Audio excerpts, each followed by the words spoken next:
कहानी है एक गरीब राजा की। एक राज्य में एक गरीब राजा रहता था। पड़ोसी राज्य से युद्ध के बाद उसका सारा राजसी खजाना खाली हो चुका था। धन संपत्ति के नाम पर उसके पास कुछ शेष नहीं था, मगर वह एक नेक दिल का राजा था और प्रजा की खुशहाली के लिए कुछ भी करने को तैयार रहता था।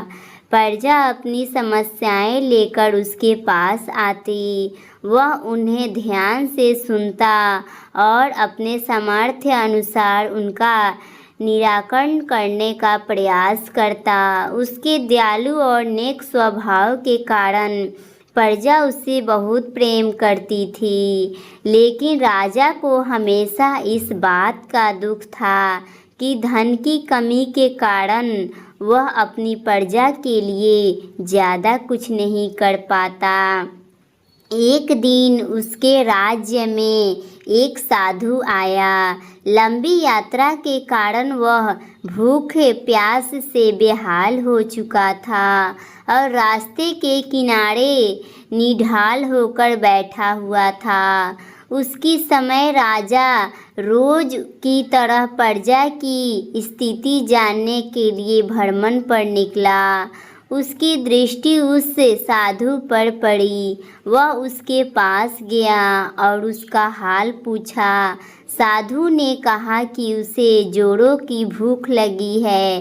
राजा उसे अपने महल ले गया और उसे भोजन करवाया।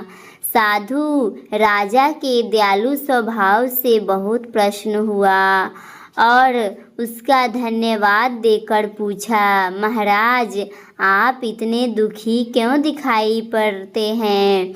राजा ने उसे बताया कि वह अपनी प्रजा की खुशहाली के लिए बहुत कुछ करना चाहता है, किंतु उसके पास धन नहीं है, इसलिए वे दुखी रहता है। साधु ने उसे समझाते हुए कहा, महाराज, आपके पास दयालुता और नेक नियत का सबसे बड़ा धन है, जो आप अपनी प्रजा में बांटते हैं। आपके पास जो है उसके साथ ही प्रजा की भलाई है और उनकी समस्याओं का निराकरण के लिए सब कुछ करते हैं आप।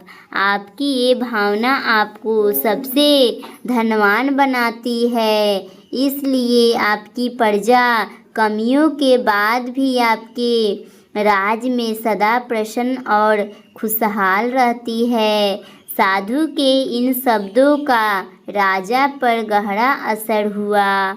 उसने तय किया कि वह जिस हाल में है उसी में खुश रहेगा और उसी हाल में रहकर अपनी प्रजा के साथ खुश रहेगा। वह समझ गया था कि जीवन में सबसे बड़ा धन आंतरिक खुशी है, बाहरी का दिखावा कुछ भी नहीं है।